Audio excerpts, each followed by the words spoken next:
الفاتحة. أعوذ بالله من الشيطان الرجيم. بسم الله الرحمن الرحيم. الحمد لله رب العالمين، الرحمن الرحيم، مالك يوم الدين. إياك نعبد وإياك نستعين. اهدنا الصراط المستقيم، صراط الذين أنعمت عليهم غير المغضوب عليهم ولا الضالين.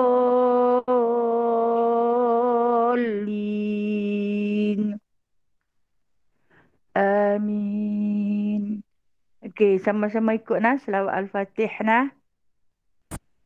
Allahumma salli wa sallim ala Sayyidina Muhammad Al-Fatihi lima ughliqa wal khatim.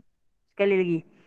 Allahumma salli wa sallim ala Sayyidina Muhammad Al-Fatihi lima ughliqa wal khatim lima sabaqan nasiril haqqi bil haqq والهادي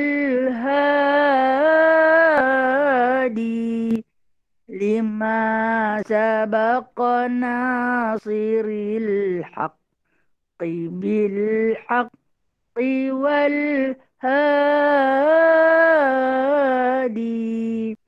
إلى صراطك المستقيم،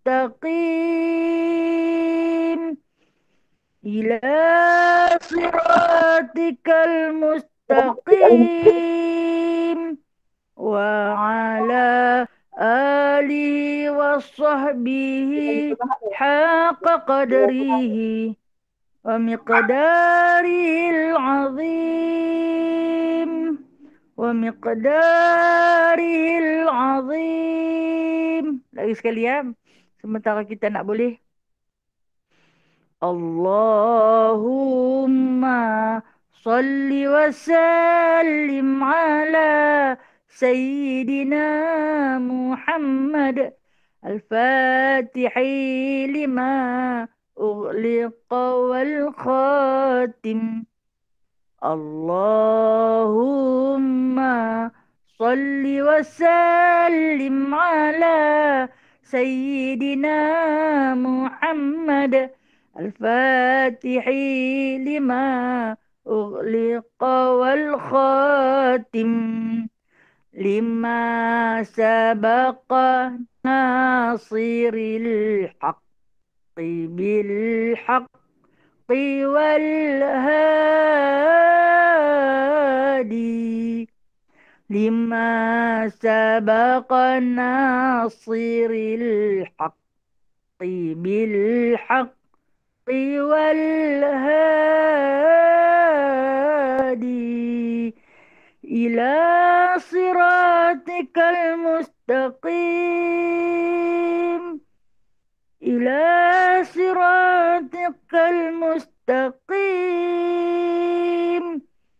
wa ala alihi wa sahbihi haqqa qadrihi wa miqdarihil azim, wa miqdarihil azim. Okey, selawat ni bawa lah setiap pagi nah, setiap pagi. Kalau tak cukup sekali bawa 41 kali, kita bawa lah satu pagi 10, saat ni tengah hari 10, nah petang 10, malam 10, menjadikan dia jumlah 41 kali nah, bawa 4 kali. Mungkin kita nak bawa sekaligus 41 rasa macam berat nah, sebab baru nak mula menghafaz. Tapi kalau dah mula menghafaz dia, saya kata tak lama dah, dalam masa 7 minit boleh selesai dapat 41 kali. 7 minit apalah sangat nak dibagikan dengan waktu yang Allah Ta'ala bagi dekat kita 24 jam. Dah. Tolak 7 minit saja untuk selawat Al-Fatih, 7 minit selawat Al-Badar, 7 minit untuk selawat Bushra. Nah, tak sampai sejam pun kita ambil masa untuk berselawat ke atas Nabi sallallahu alaihi wasallam. Baik. Bismillahirrahmanirrahim. Rabbi shrah li sadri wa yassir li amri wahlul 'uqdatam min lisani yafqahu qawli. اللهم صل على سيدنا محمد وعلى آل سيدنا محمد. ربي يسر ولا تعسر، ربي تمم بخير يا كريم. سبحانك لا علم لنا إلا ما علمتنا، إنك أنت العليم الحكيم، إنك أنت السميع العليم، إنك أنت التواب الرحيم. أما بعد فيا عباد الله. Hai sekalian sahabat-sahabat yang disayangi, yang dikasihi, yang dirahmati Allah, yang dirindui oleh Rasulullah sallallahu alaihi wasallam. Alhamdulillah, salam jumpa Zulhijjah. Kita dah masuk dalam membicarakan tentang Zulhijjah. Hari ini kita bertemu pada 2 Zulhijjah. Minggu depan dah jadi 9 Zulhijjah. InsyaAllah begitu cepat masa Allah Ta'ala putarkan masa yang lalu, takkan boleh kita ambil kembali. Nah, takkan dapat dah. Sesuatu yang bakal menjadi sejarah ialah yang telah lalu. Nah, sesuatu yang belum pasti ialah yang akan datang. Dan yang pastinya kematian menanti kita di hadapan. Itu yang benar-benar pasti.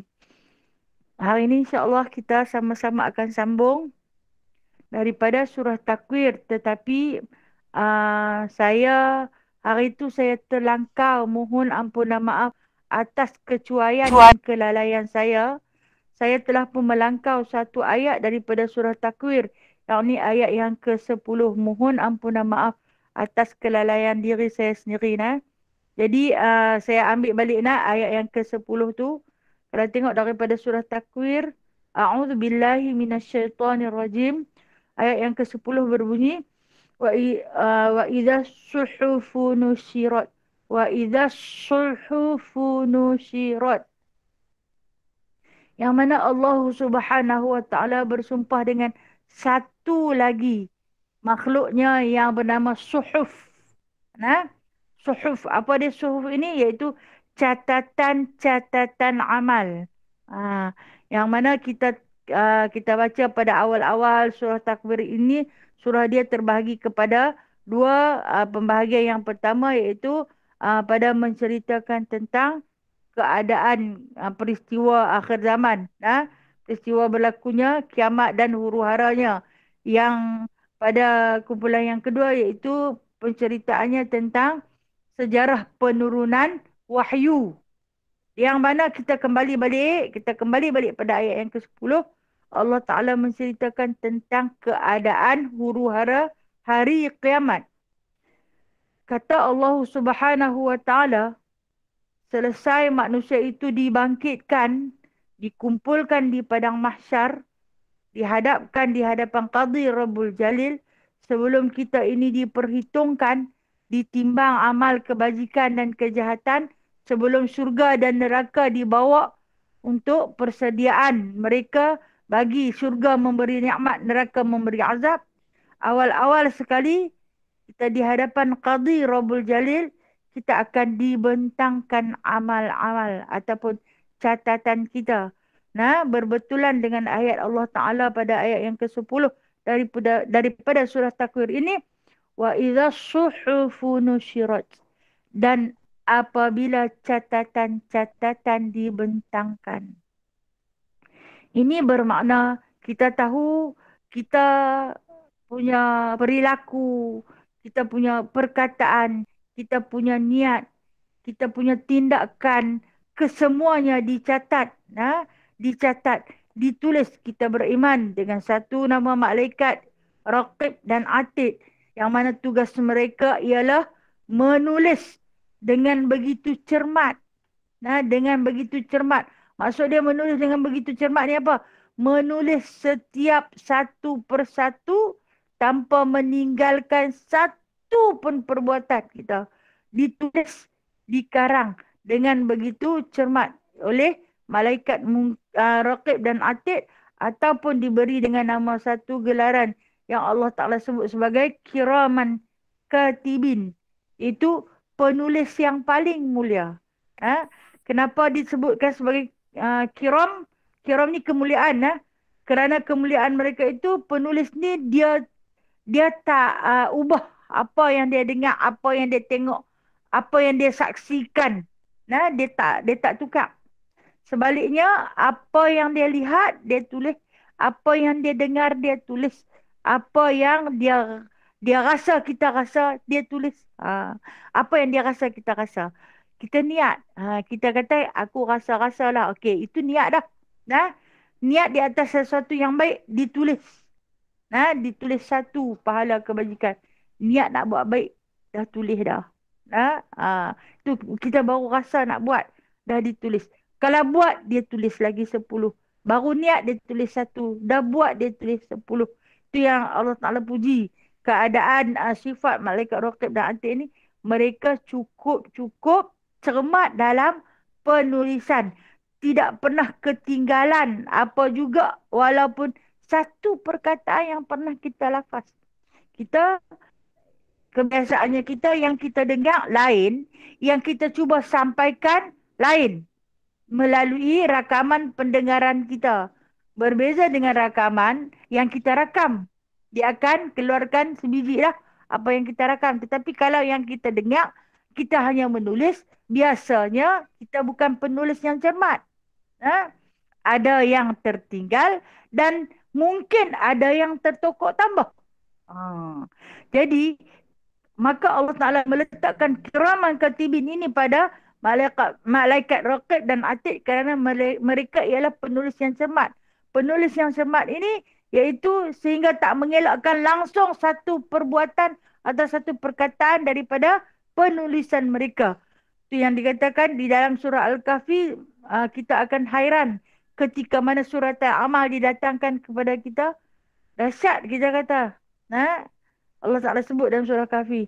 Dahsyat, dia kata, buku apa ni? Tulis semua dosa besar, dosa kecil, kutip habis. Satu benda pun dia tak tinggal. Dan ketika itu orang kafir yang tidak beriman dengan catatan amal, tulisan malaikat Raqib dan Atid ni, nanti tanya, siapa yang tukang tulis ni? Sebab apa? Sebab suhuf itu dibentangkan. Dihantarkan suhuf kepada kita. Masing-masing kita akan menerima suhuf. Apa maksud suhuf ini?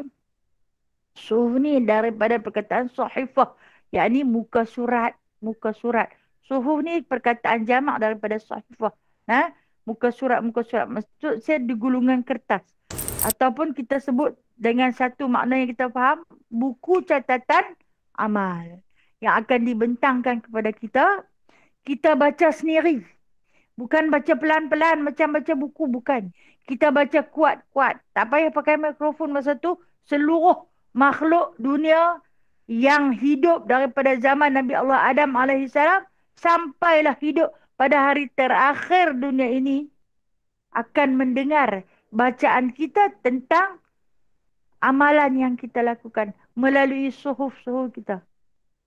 Bukan kata baca ramai-ramai. Seorang dipanggil untuk membaca suhuf itu di hadapan Allah Subhanahu Wa Taala, disaksikan oleh baginda Nabi SAW. Malunya, malu. Kemudian bukan sekadar itu, disaksikan oleh para nabi yang lain, disaksikan oleh isteri-isteri baginda SAW, disaksikan oleh para malaikat, disaksikan oleh syuhada, para sahabat Rasulullah, salihin. Allah, di manalah kita waktu ni? Di manalah kedudukan kita? Malu ni tak tahu nak cerita. Bila membaca catatan amal sendiri yang kita buat, malu bukan kepalang. Apabila nak dibentangkan tentang amal kebaikan, mungkin rasa seronok. Tapi nak bandingkan dengan catatan amal orang yang hebat-hebat, rasa diri begitu kerdil sangat-sangat.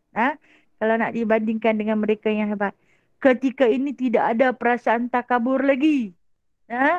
Kalau hari ini kita pernah riak ketika menceritakan amalan kita yang tak banyak mana dekat kawan-kawan. Aku puasa rajin, Isnin Khamis tak pernah tinggal. Itu mungkin kebanggaan kita ketika ini. Yang kita bercerita dengan penuh riak. Tapi kita akan bercerita juga amalan ini pada mahsyar nanti. Ketika mana membaca amal di hadapan Allah malu. Malu. Nak dibandingkan dengan amalan orang yang hebat-hebat. Ha? Sebab tu buanglah perasaan riak dan takabur di atas amalan yang tak banyak mana. Harta yang tak banyak mana, keindahan yang tak banyak mana, keistimewaan yang tak banyak ni, kita buanglah. Nah, tinggalkan, tanamkan dalam sifat kita adalah sifat kehambaan. Aku ini adalah hamba Allah, yang dihantar ke muka bumi ini adalah untuk memikul amanah. Maka catatan amal yang bakal ku terima nanti adalah bersifat kehambaan macam aku juga. Serba kekurangan seperti aku. Kita tak tahu bagaimana suhu kita yang akan kita perolehi. Allah Ta'ala sebut berkali-kali tentang suhuf ni. Tentang catatan amal yang bakal kita perolehi. Ada yang disebut kitab, ada yang disebut suhuf. Kita faham kalau kitab tu buku, kalau suhuf itu lembaran. Maka kedua-duanya adalah maksud yang sama. Muradif kata Arab. Maksud yang seerti dengannya. Itu keadaan. Lepas tu barulah dia panggil neraka mai. Baru dia panggil syurga mai. Baru dia panggil neraca timbangan mai. Ketiga-tiga makhluk yang begitu besar itu dipersandingkan duduk. Bukan kata duduk dekat-dekat. Dia pun kan satu-satu sifat dia pun tu besar. Jadi ketika ni manusia, seluruh manusia akan dapat menyaksikan macam mana rupa bentuk mizan. Mizan ni neraca timbangan. Bagaimana rupa neraka, bagaimana rupa syurga. Masing-masing nak masuk ke syurga. Tetapi kena timbang dulu. Sebelum ditimbang, baca dulu suhuf tu.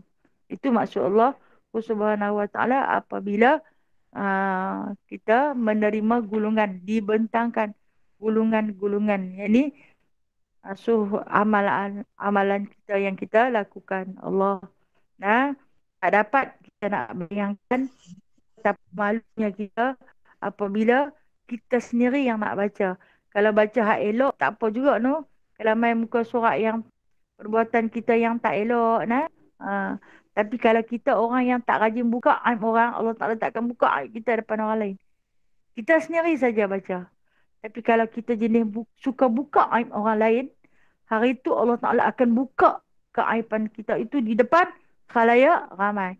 Jadi adalah sangat penting untuk kita tidak membuka keaiban orang. Sebab kita tak mahu keaiban kita juga akan dibuka di mahsyar nanti. Malu bukan kepala. Terutama sekali malu pada Rasulullah. Kalau sesama makhluk ni rasa malu sangat pada Rasulullah. Mengaku mencintai dia. Beriman dengan kerasulannya. Tetapi tiba-tiba kita dalam masa yang sama kita melakukan kemaksiatan. Dia nanti tengok kita. Dia tengok kita. Hang kata rindu dekat aku. Hang kata sayang dekat aku. Tapi kenapa kamu lakukan sedemikian-sedemikian? Tanpa diiringi dengan istighfar. Kalau kamu istighfar, Allah Ta'ala itu maha pengampun, menerima keampunan. Okey. Itu kita kembali balik pada ayat yang ke-10. Okey, baik. Hari ini kita sambung. Sambungan kita hari ini pada ayat yang ke-23. InsyaAllah. Betul kan? Ayat 23. A'udzu billahi minasyaitonir rajim. Walaqad ra'ahu bil ufuqil mubin.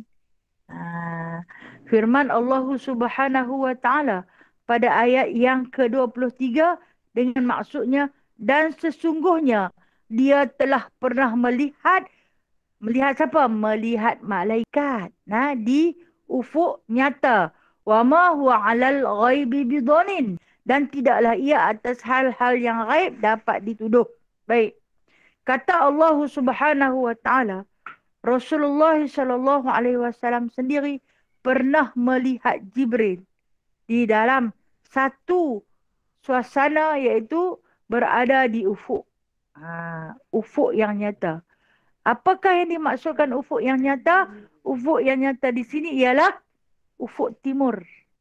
Okey, kita faham apakah yang berlaku di ufuk timur pada setiap hari. Apa berlaku? Terbitnya matahari, kan? Setiap hari dengan izin Allah Ta'ala di atas perintahnya yang satu, iaitu matahari terbit daripada arah timur. Kata Allah Subhanahu Wa Ta'ala, Rasulullah Sallallahu Alaihi Wasallam pernah melihat, pernah melihat dengan mata kepalanya sendiri, pernah menyaksikan dengan begitu nyata, iaitu kewujudan malaikat Jibril alaihi salam yang ketika itu wujudnya ataupun zahirnya pada ufuk timur. Ufuk timur adalah tempat terbit matahari, tempat yang begitu terang. Bermakna baginda sallallahu alaihi wasallam melihat Jibril alaihi salam ketika itu pada waktu pagi, duha. Di mana? Di atas Jabal Rahmah. Jabal Rahmah duduk kat mana? Di Arafah. Betul kan? Betul lah. Di Jabal Rahmah yang mana kita patah balik, kita dah baca dah tentang sejarah penurunan wahyu yang pertama. Waktu malaikat Jibril alaihi salam hadir ke sisi baginda sallallahu alaihi wasallam untuk dilantik atau untuk dibai'ah baginda sallallahu alaihi wasallam sebagai rasul ketika Nabi berusia 40 tahun. Dia masuk di dalam Gua Hira dalam keadaan tubuhnya yang dikecilkan. Dia mengecilkan tubuhnya, datang kepada baginda Nabi sallallahu alaihi wasallam, memeluk Nabi daripada belakang, menyuruh Nabi membaca. Nabi kata, aku tidak tahu dan tak pernah membaca. Tak tahu dan tak pernah. Maknanya Nabi tak pernah belajar. Dia peluk lagi kuat sikit lagi. Dia suruh Nabi bacalah. Nabi kata, aku tak boleh baca. Masuk kali ketiga lagi diperketatkan, dipereratkan pelukannya sehingga menyebabkan nafas Nabi tercungak-cungak. Nabi tak nampak lagi muka dia yang mana satu, macam mana rupa dia. Dan apabila dia lepas pelukan dia mai duduk di depan Nabi. Dia mai duduk di depan Nabi, Nabi nampak dia sendiri. Nabi nampak dia sendiri. Dan pada ketika itu, Nabi ikut. Nabi ikut. Nabi bertalaqi musyafahah. Itu maksud dia. Talaqi musyafahah. Duduk berdepan dengan guru. Membaca, mengikut sebutan bibir mulut. Ambil daripada mulut ke mulut. Macam kalau kita kata sanad lah. Sanad lah. Ambil terus daripada Jibril. Maka Jibril yang mengajar. Walaupun pada ketika itu tubuh badan Nabi dah menggeletar ketakutan. Tidak faham makhluk jenis apakah yang Allah hantar kepada dia. Siapakah makhluk ini? Dia perkenalkan diri dia. Akulah malaikat Jibril. Dia main dalam rupa bentuk yang asal. Tetapi Nabi SAW begitu gerun dan takut. Duduk dalam gua seorang-seorang. Tiba-tiba main satu makhluk yang lain. Kan? Takut. Takut. Kita kalau kita duduk dalam rumah seorang-seorang. Kita tahu kita seorang dalam rumah tu. Tiba-tiba ada orang. Tetapi bukan makhluk lain. Makhluk manusia macam kita. Kita nanti terkejut. Terkejut. Pasal apa? Tengok orang. Kau bukan tengok hantu. Tapi kita terkejut. Menjerit. Kan? Kita jadi takut. Apatah lagi Nabi SAW yang memang duduk di dalam gua yang kelam tu. Tiba-tiba hadir satu makhluk yang dia tak pernah tengok. Suruh dia baca. Dan sebagainya. Beberapa peristiwa berlaku. InsyaAllah kita akan ulang tafsirnya dalam surah Alaq. Kalau ada rezeki kita.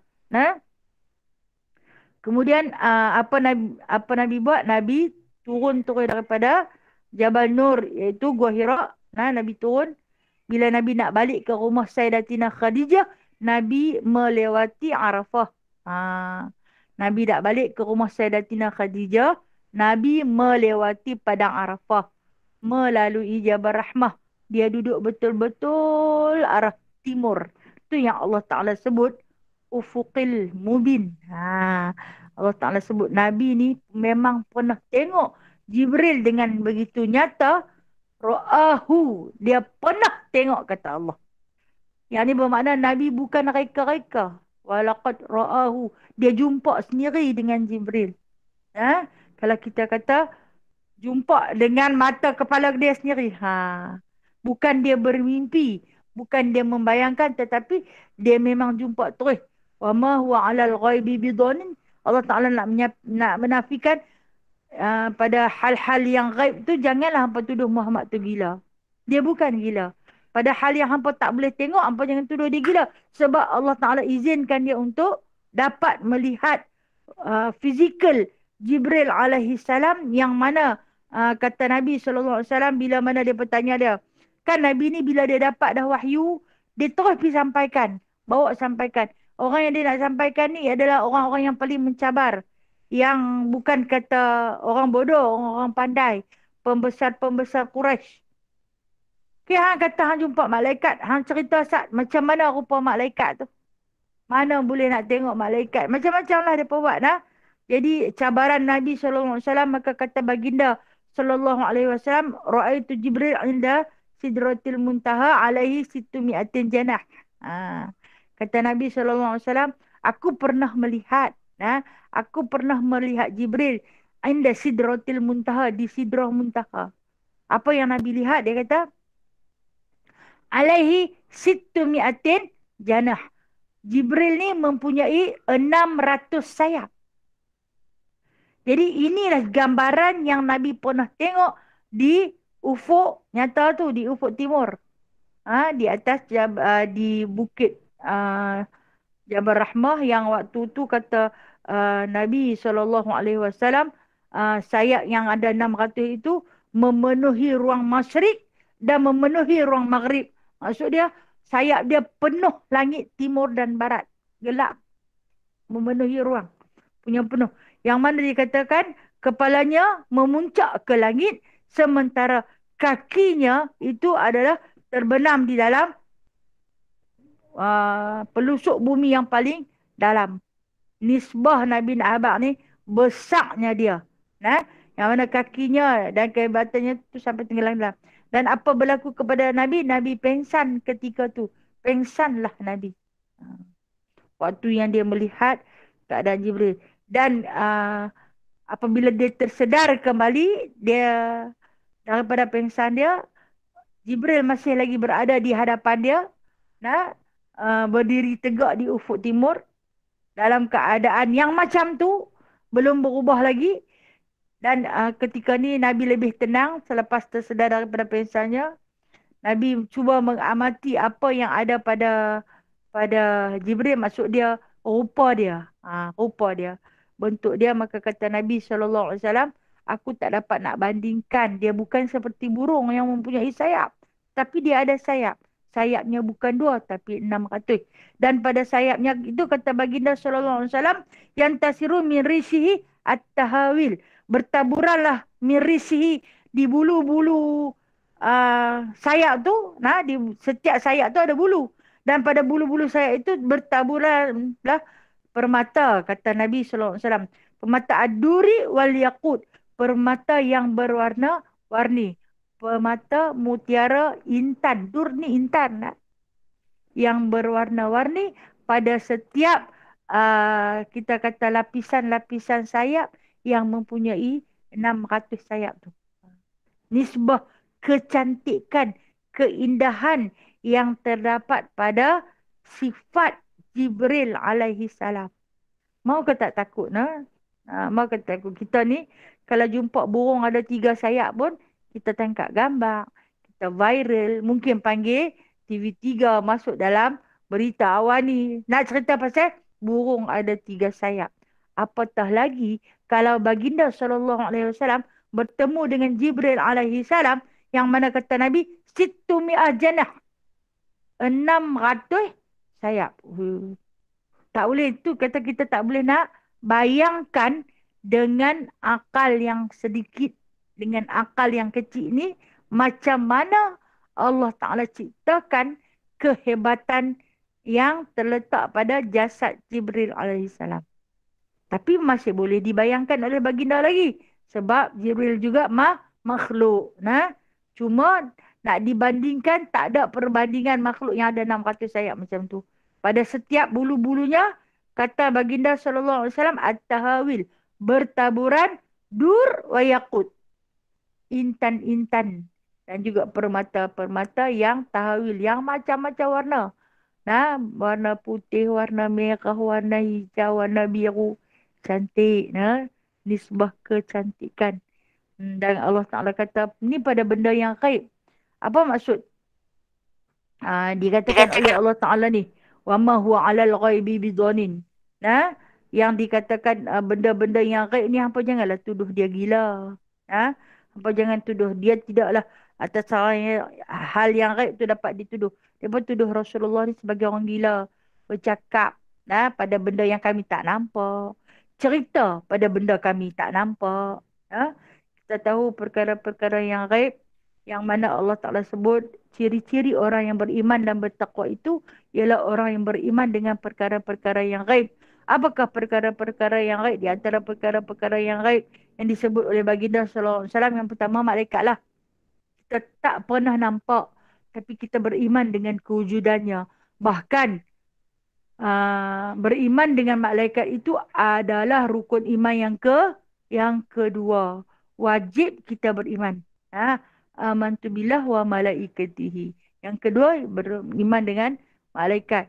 Kita belajar macam mana beriman dengan malaikat. Malaikat itu diciptakan daripada cahaya, bukan daripada darah ataupun tanah seperti manusia.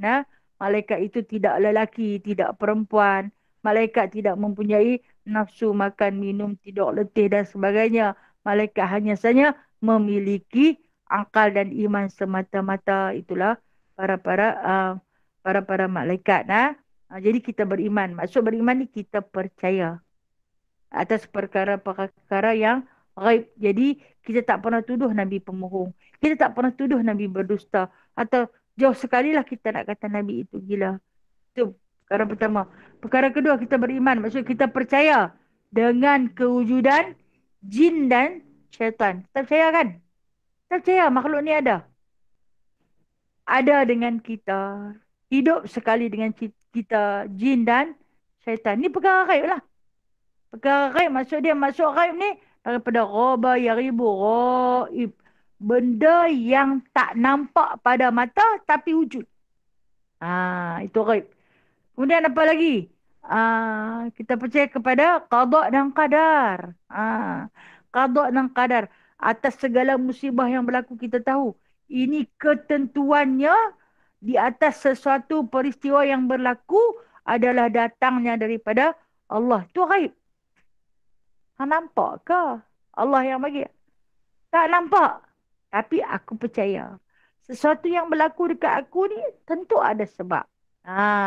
Kita beriman dengan qada dan qadar. Kemudian kita beriman dengan apa lagi? Benda yang kita tak nampak. Syurga, neraka. Kita percaya ada. Tapi tak nampak lagi. Belum masanya. Dibentangkan. Hari kiamat. Kita percaya. Kita beriman. Itu perkara-perkara yang gaib lah. Percaya dengan kedatangan hari kiamat. Percaya dengan azab kubur. Hang pernah mati ke? Tak pernah mati. Siapa abang? Ulama abang. Betul ke daripada cerita mereka pun manusia biasa juga? Benar. Benar.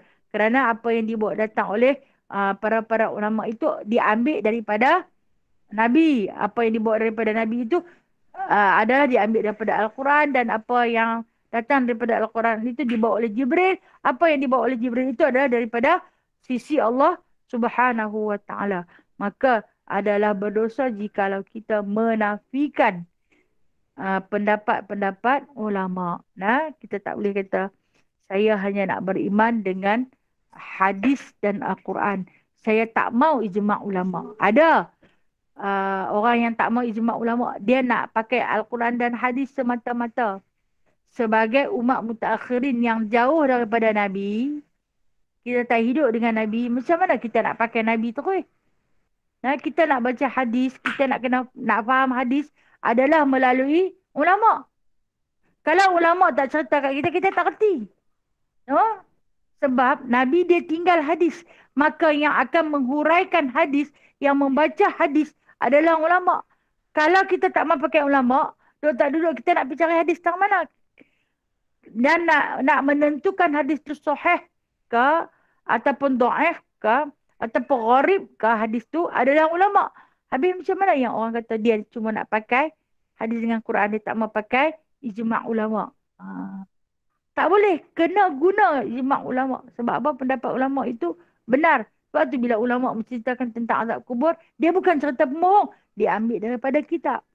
Kitab al-hadis. Nah, apa dia lagi benda-benda yang gaib yang kita wajib percaya? Padang mahsyar.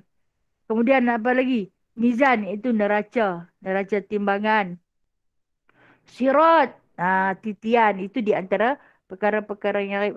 Agak banyaklah lebih kurang dalam 15 jenis benda yang telah pun Nabi SAW ceritakan secara terperinci satu persatu melalui hadis baginda SAW. Jadi bila Nabi cuba bercerita tentang perkara-perkara yang gaib ni, dia bertanya, hang pi dah ke? Hang tengok ke? Ini cabaran apabila kita nak berhujah dengan orang yang jahil, memang cabaran. Sebab mereka akan bertanya soalan-soalan yang bodoh serta soalan-soalan yang menyakitkan hati. Bukan dia bertanya soalan sebab dia nak tahu tak. Tetapi dia menguji akal kita cerdik terang mana. Ke dia ni bodoh tak kat tu ke.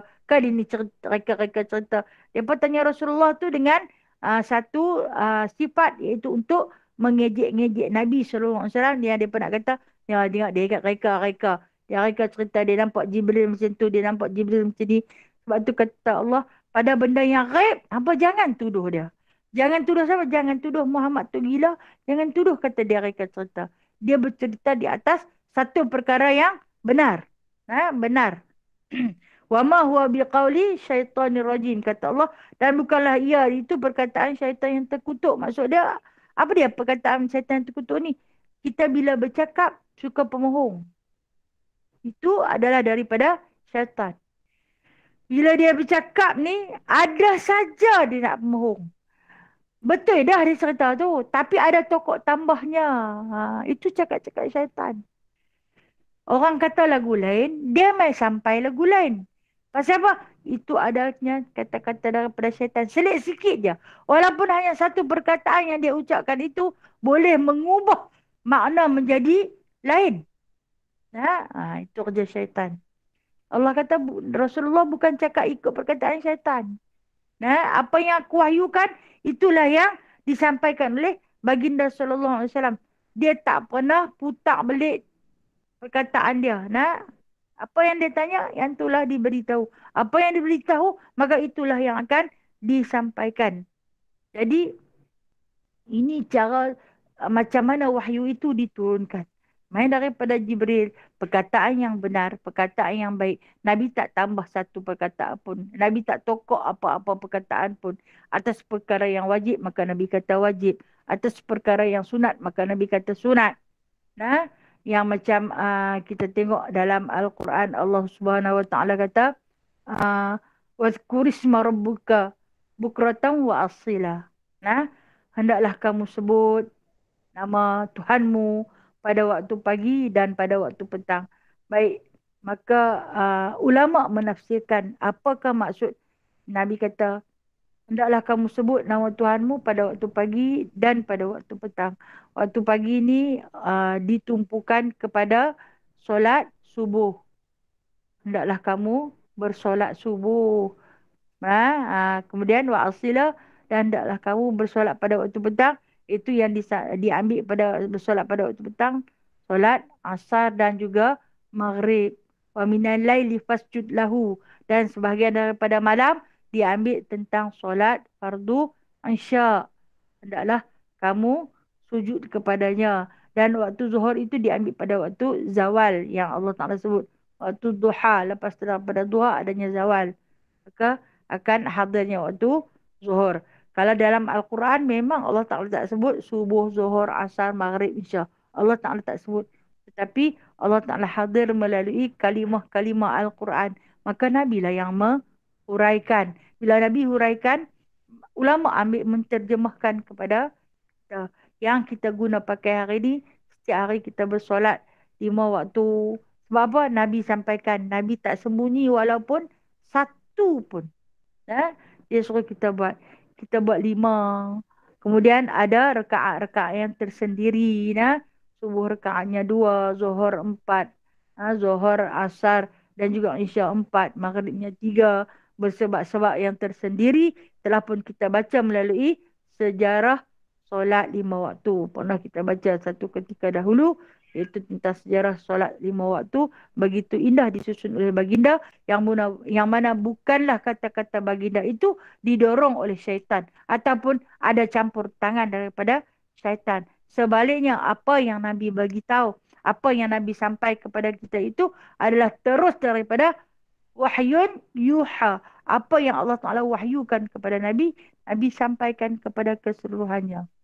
Itu yang dikatakan pada pemandangan pertemuan Nabi yang pertama dengan Sayyidina Jibril alaihi salam. Nabi jatuh pingsan, bangkit balik, demam 2 hari. Demam 2 hari. Lepas demam bangkit dalam keadaan baru baik demam tu, kena keluar terus dah. Kelak pergi mana? Kelak nak sampaikan. Aku telah dilantik menjadi seorang Rasul. Aku diperintahkan untuk menyampaikan kepada kamu. Asyhadu an la ilaha illallah. Asyhadu anna Muhammad Rasulullah. Bahawa nak saksilah kamu. Tiada Tuhan yang disembah melainkan Allah dan Muhammad itu sebagai utusannya. Dia nak sampaikan baru 2 kalimah syahadah. Dia bukan nak sampaikan suruh semayang lagi. Dia baru nak sampaikan 2 kalimah syahadah. Dia menerima tentangan demi tentangan. Tu yang sampai dia tuduh dia gila. Dia pun nak bunuh dia. Dia pun nak tangkap dia. Dia pun nak siksa dia. Atas 2 kalimah ni sahaja. Padahal kawan baru baik demam tu. Nak pergi jumpa dengan orang besar-besar. Nak sampaikan. Begitu mencabar urusan. Lepas tu Nabi kata, aku tak pernah ada masa untuk berehat daripada berdakwah. Kalau aku nak berehat, maka tunggu kematian. Dan saat kematian baginda sallallahu alaihi wasallam, Sayyidina Jibril datang kepada Nabi sallallahu alaihi wasallam. Aku diberi pilihan, kata Jibril, untuk memberitahu kamu, umur kamu akan dipanjangkan.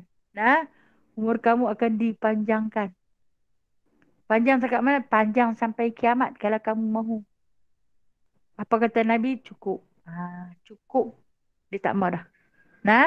Dia nak berehat. Kalau kita lah orang main tanya lagu tu. Bayangkan kalau panjang sangat pun umur menyusahkan orang lain saja. Itu daripada maksud Allah Subhanahu Wa Taala pada ayat yang ke-25. Fa'aina tazhabun. Maka hampa ni nak pergi mana lagi? Kata Allah. Hampa ni nak pergi ke mana lagi? Maksud dia, ini di antara ayat-ayat penutup daripada surah Takwir ni. Kan daripada awal Allah Ta'ala cerita tentang keadaan nak kiamat. Langit digulung, bulan bintang jatuh ke bumi.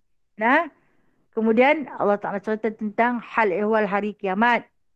Selepas tu Allah Ta'ala cerita tentang wahyu. Apa hikmah Allah Ta'ala cerita kat kita ni? Dalam penceritaan Allah Ta'ala ni, kata Allah, semua ni adalah percaturan Allah. Di bawah percaturan Allah, di bawah pemerintahan Allah, di bawah kekuasaan Allah. Jadi sebagai makhluk bernama manusia yang beriman, yang percaya dengan kewujudan Allah serta benda-benda gaib yang lain, maka hampa nak pergi mana lagi? Hampa nak pergi mana lagi? Maksud dia, hampa nak cari Tuhan lain lagi ke? Hampa nak buat benda syirik lagi ke? Ataupun dalam satu erti kata mudah, adakah Tuhan lain lagi daripada aku? Yang mentadbir seluruh alam ni adakah lagi? Atau hampa nak pergi mana lagi ni? Tak puas lagi ke yang aku cerita dekat hampa? Bahawasanya segala-galanya milik aku, dunia dan juga akhirat. Langit dan bumi serta apa yang ada di dalam isinya.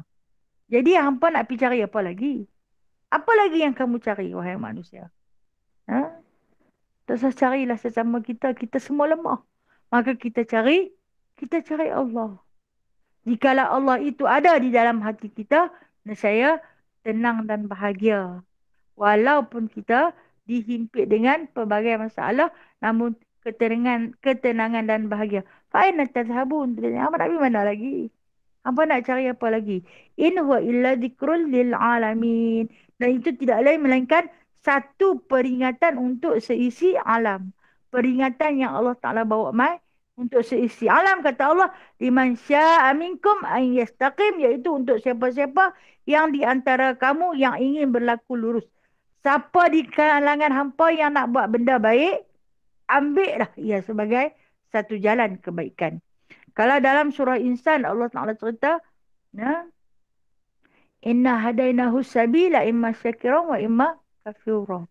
Aku dah bagi dah kepada manusia itu jalan kebaikan dan jalan kekufuran. Aku bentangkan, aku hamparkan di hadapan manusia itu iaitu dua jalan, jalan baik dan jalan kufur.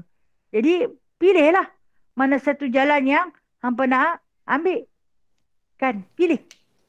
Terpulang kepada hampa. Hampa nak pergi mana lagi? Hampa nak apa lagi? Kemudian Allah Ta'ala sebut lagi. Qad aflaha man zakkaha. Wa qad khaba man dassaha. Kan? Surah Syam. Nah? Surah Syam. Qad aflaha man. Maka bahagialah siapa yang membersihkannya. Siapa yang bersih? Siapa yang mau membersihkan diri dia, bahagialah. Ambillah jalan yang benar. Tu Allah Ta'ala kata, aku letakkan Al-Quran itu sebagai peringatan. Kalau hampa baca Quran, jadikan dia sebagai peringatan. Oh, kita baca takut cerita tentang ayat azab. Takut cerita tentang timbangan amal kebaikan dan kejahatan. Takut cerita tentang malaikat. Kita rasa takut. Takut cerita tentang huru-hara kiamat. Itulah dia kata Al-Quran itu sebagai peringatan. Siapa yang nak ambil dia jadikan peringatan. Jadilah. Tapi siapa yang tak mau, dia waqad khaba man dassaha. Maka untuk orang yang nak mengotorkan, rugilah dia kata Allah. Dia dah bagi dah kat kita dua jalan, terpulang. Macamlah kata-kata daripada guru. Semua orang pergi sekolah. Dalam satu kelas tu contohnya kata ada 25 pelajar. Bukan kata 25 tu semua nak jadi bagus. Mungkin dalam 25 tu ada seorang jadi penyamun. Ada seorang jadi perompak. Awak cikgu tu ajak ke? Tak, cikgu tu tak ajak. Cikgu tu ajak benda yang baik-baik saja. Dia pilih jalan tu. Sebab tu, liman sya'a minkum an yastaqim. Siapa yang pilih di antara kamu, maka dia akan berlaku lurus. Pilihan ni, Allah yang bagi kita pilih. Allah bagi kepada kita untuk kita memilih jalan kebaikan dan juga jalan kejahatan. Maka terpulanglah kepada kita yang mana satu kita nak ambil. Terpulang pada kita. Yang ni kita kena banyak-banyak berfikir, no? Banyak-banyak berfikir kepada Allah atas segala tindakan yang kita buat, atas segala nak bercakap tu pun kena fikir lu betul tak aku nak kata lu gini. Kadang-kadang kita nak berterus terang atas sesuatu yang benar, kita tak puas hati. Kita nak cakap sesuatu yang benar. Fikir dulu. Boleh tak aku nak kata macam ni? Apakah tindakan aku kalau aku kata macam ni, apa akan berlaku? Kalau kita rasa akan mengeruhkan lagi suasana, maka lebih baik diam dan maafkan dia. Tapi kalau kita rasa ini boleh melahirkan satu rasa sifat tidak puas hati dan melegakan agar tidak menyimpan terus perasaan dendam, maka kita nak kena habaq juga ni.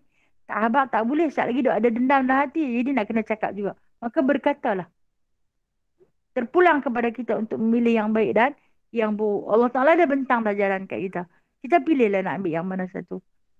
Wa ma tasya'una illa an yasha'allah rabbul alamin. Dan tidaklah kamu akan mau kecuali jika dikehendaki oleh Allah, Tuhan yang menguasai seluruh alam.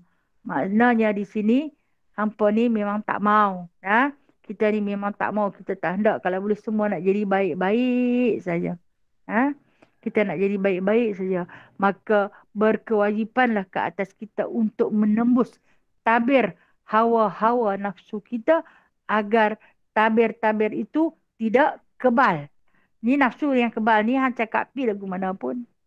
Dia tak heran bagi tahu perkara yang baik pun dia nampak buruk, dia suka sangka buruk dekat orang. Selalu ada perasaan sangka buruk dekat orang. Orang cakap yang baik, dia fikir yang buruk. Pada kebaikan dia tu cakap saya tu, dia nak jack aku tu, aku tahu. Jadi sesuatu yang cuba dibawa sampaikan kepada dia, ada saja perkara-perkara yang dia cuba putar balikkan oleh syaitan yang duduk di dalam diri dia. Maka kata Allah, hampa ni boleh pilih jalan. Jalan baik ataupun jalan jahat. Wa ma tasyauna ila an yasha Allah.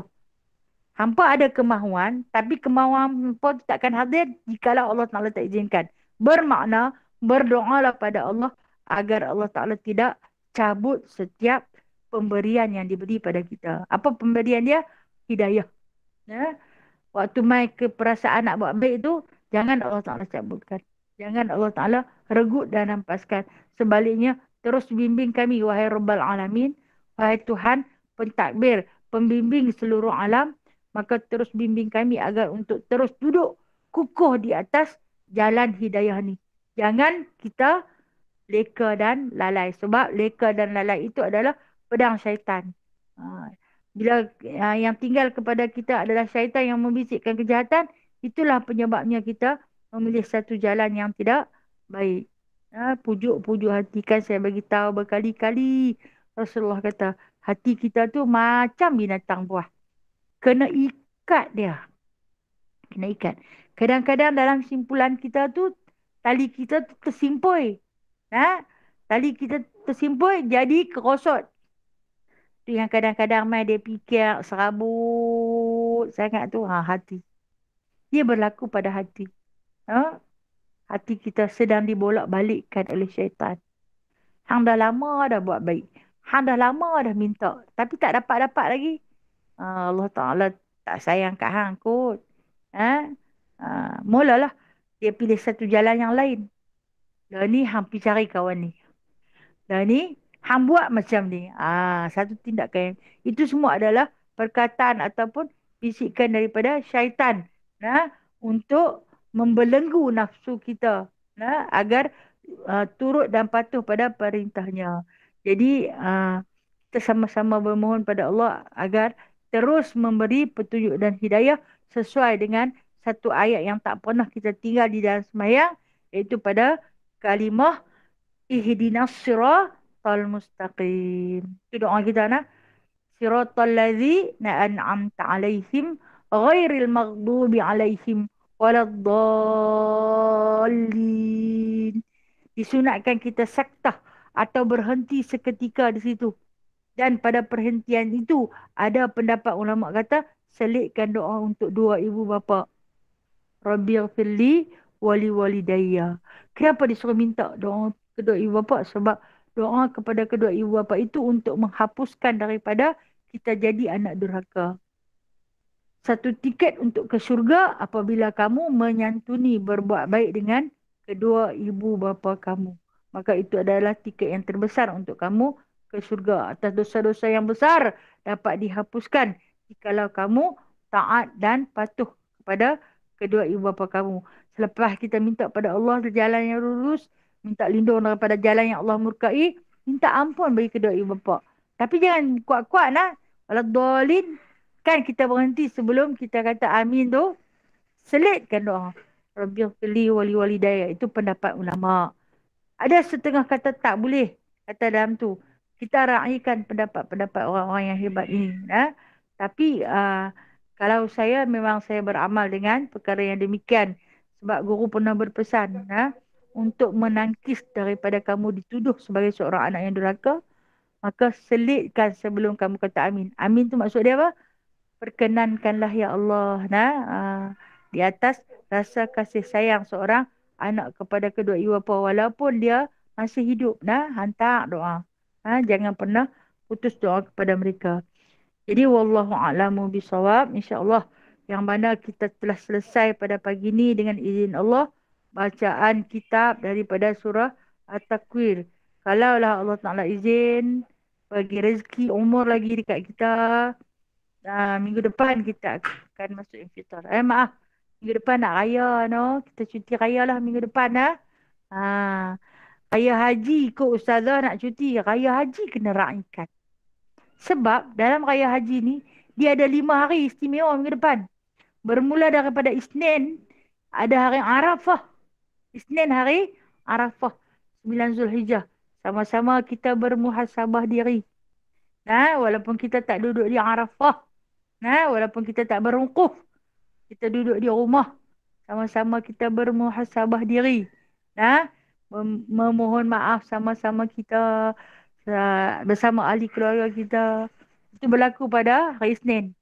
Kemudian Selasa. Peristiwa nahar, peristiwa penyembelihan. Aidil Adha. Di antara hari-hari yang dicintai oleh Nabi sallallahu alaihi wasallam dan juga dicintai oleh Allah kerana berlaku pada Aidil Adha itu hari penyembelihan. Kemudian hari ke-2, ke-3, ke-4 iaitu 11, 12 dan 13 Zulhijjah. Kita sebut sebagai nama hari Tasyrik. Jadi penuh minggu depan. Hari-hari Tasyrik yang 3 tu jangan puasa. Nah, berlakunya hari penyembelihan. Orang sembelih ada rezeki, orang tak main daging. Makanlah pada daging itu. Nah, berbelanjalah. Berbelanja ni maksudnya kalau tak makan, bagi orang lain makan. No? Yang terbaik pada pemberian daging korban ini adalah yang lagi baik kalau kita bagi mentah. Kita bagi mentah. Kalau kata akikah, yang terbaiknya kita masak. Dan masakan apa yang terbaik? Masak sup. Nabi ajak macam tu kepada kita. Jadi kalau kata daging korban ni lebih baik kita bagi mentah. Lagi dia balik dia buatlah apa pun. Dia masaklah apa pun. Itu pada bahagian-bahagian yang dapat. Kalau tak dapat, katalah kita dengar masjid tu buat 15, masjid ni buat 5, masjid tu buat 7. Duklah tunggu kok ada nak tempiah mai kat kita bang 0,5 kilo. Tak dapat. Bermakna tak ada rezeki kita. Terus bertakbir. Pada ketiga-tiga hari tasyrik itu terus bertakbir. Dengan takbir raya pada setiap kali lepas bagi salam.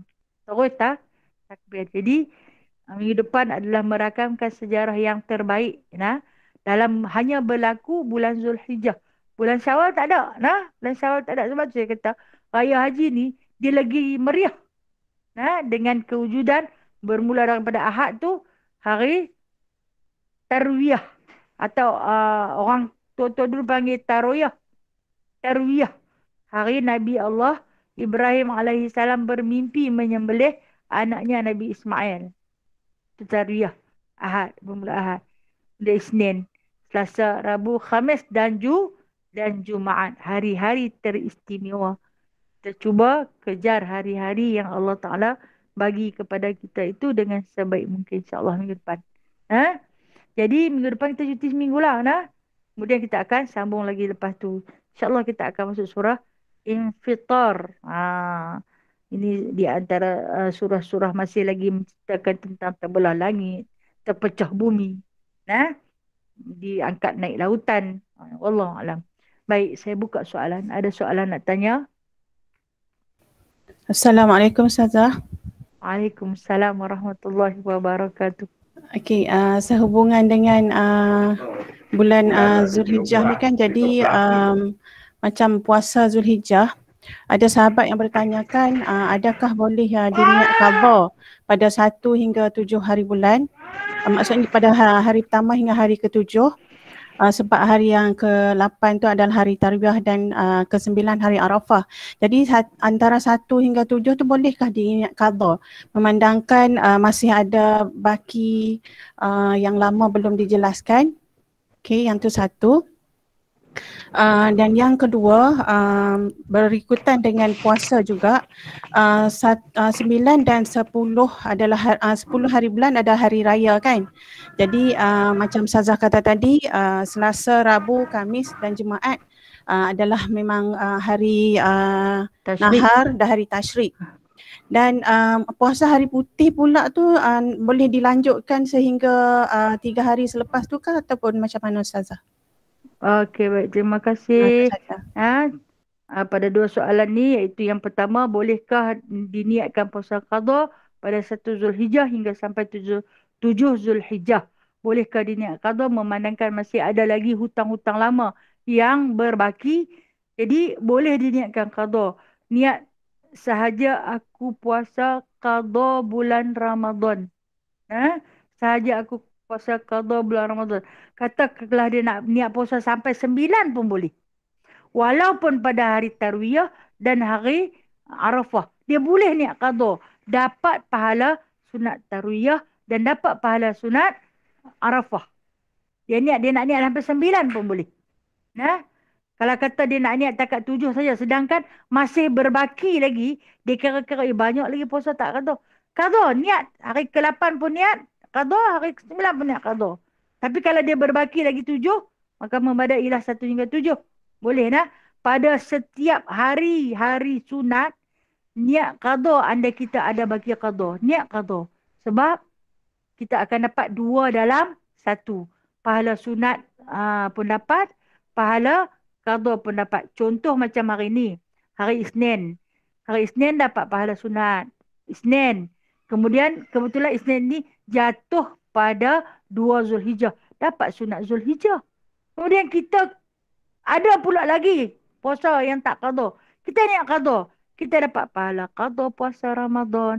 Kita dapat pahala sunat Zulhijjah. Kita dapat pahala puasa sunat hari Isnin. Istimewa. Allah yang maha kaya, maha merahmati bagi kat kita. Bukan sekadar shampoo 3 in 1 lah. Bukan kopi 3 in 1 lah. Puasa. Allah kan kaya. Okey. Itu soalan yang pertama.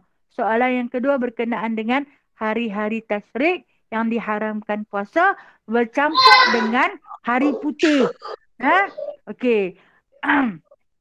Kita tahu hari putih ialah 13, 14 dan 15 setiap bulan di dalam bulan Hijrah. Itu adalah hari-hari putih. Pada bulan Zulhijjah istimewa sikit kerana hari putih iaitu hari ke-13 Zulhijjah jatuh pada hari tasyrik.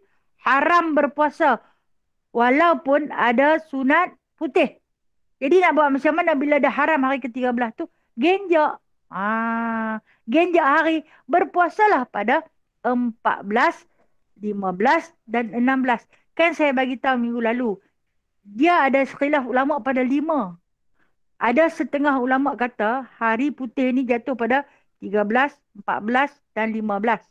Ada setengah ulama kata ambil daripada 15, 16 dan 17. Jadi di antara 5 hari dia boleh ambil.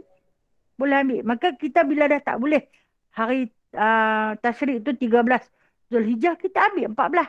14, 15 dan 16. Sabtu, Ahad dan Isnin. Isnin. Dapat pula Isnin tu. Hari putih pun dapat, sunat Isnin pun dapat. Jadi itu maksud dia. Kalau haram tetap haram. Walaupun amalan tu selalu buat, haram tetap haram. Maka kita genjak sehari. Okey Ji. InsyaAllah. Terima kasih Ustazah. Moga sahabat yang Sama-sama bertanyakan kasih. dengan jawapan daripada Ustazah. Okey, terima kasih. Terima kasih pada sahabat yang bertanya.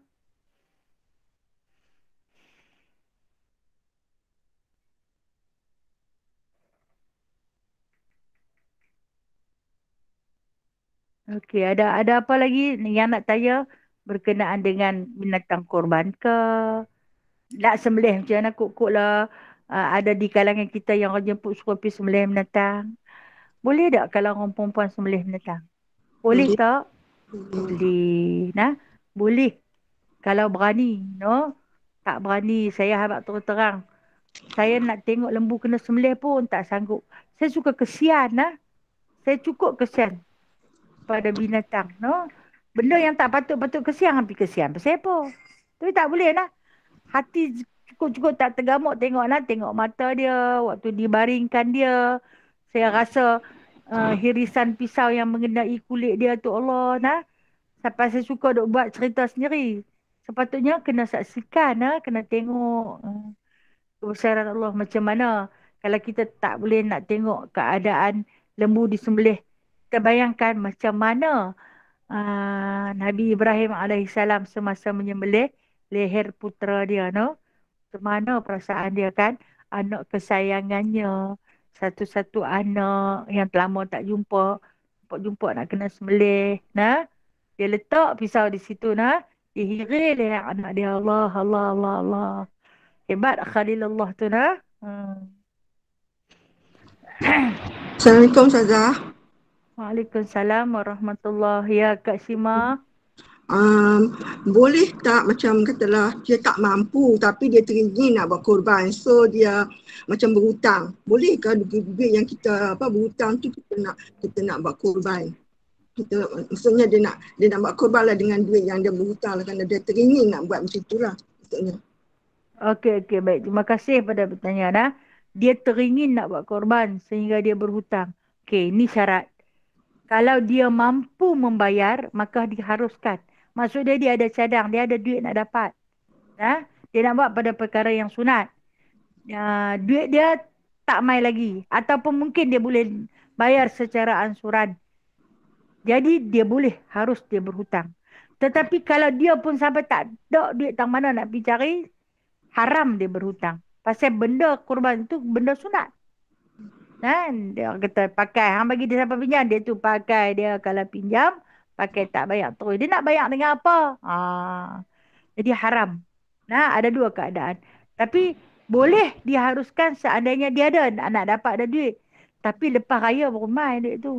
Boleh dah nak pinjam dulu? Boleh. Ketika ini dibolehkan. Diharuskan. Okey kan semua? Terima kasih Ustazah. Sama-sama kasih.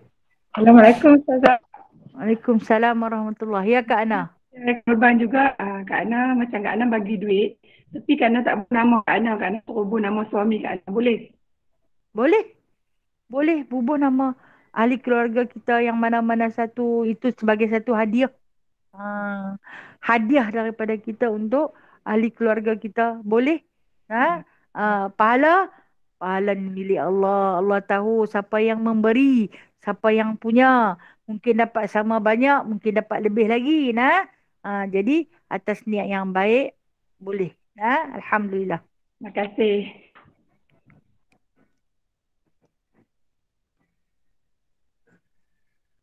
Bina, okey, sedikit nasihat untuk sahabat-sahabat yang mana hari ini tidak berpeluang untuk berpuasa. Carilah sesuatu untuk bersedekah pada kawan yang berpuasa. Walaupun Nabi kata sebelah tamar. Walaupun sebelah tamar. Sedihnya bila Nabi kata sebelah tamar. Kenapa Nabi kata sebelah tamar? Nabi kan miskin. Tak ada apa dah. Dia bagi sebelah tamar. Takkanlah kita nak bagi sebelah tamar. Tapi Nabi bagi walaupun sebelah tamar. Pasal apa? Nak ambil pahala orang yang berpuasa. Kalau kita tidak berkemampuan. Mungkinlah sebab halangan demi halangan. Atau mungkin suami kita ada di rumah. Dia kata hari ni tak puasa lah. Dia ada. Dia nak ajak makan sekali. Ra'ikan suami kerana itu lebih wajib. Kita carilah sahabat-sahabat yang puasa. Berilah walaupun sebelah tamar. Allah. Hebatnya Rasulullah ni. Okey.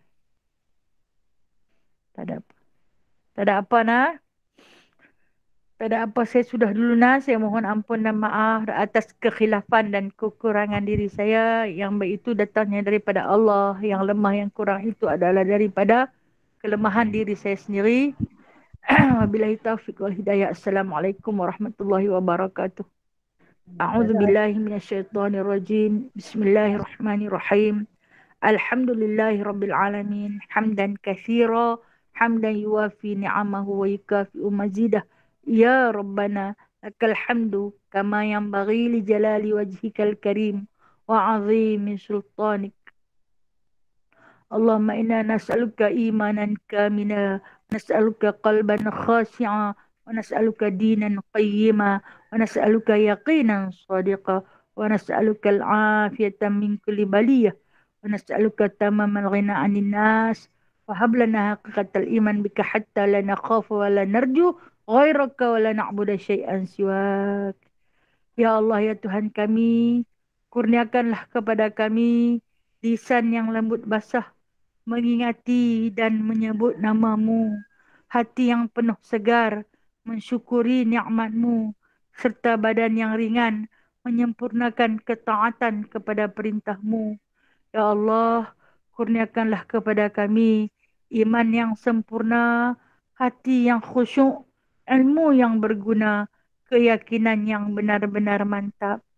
Jangan Engkau biarkan nasib kami ini ditentukan oleh diri kami sendiri, walau kadar masa sekelip mata atau yang lebih pendek daripada itu. Wahai Tuhan yang paling cepat dan mudah memperkenankan pinta. Perkenankanlah doa kami ini. Rabbana atina fid dunya hasanah wa fil akhirati hasanah wa qina azaban nar wa qina azabal qubur wa qina azabal mahsyar wa adkhilna jannata ma'al abrar ya aziz ya ghaffar ya rabbal alamin. Wa sallallahu ala sayyidina Muhammadin walhamdulillahi rabbil alamin. Taqabbalallahu minkum min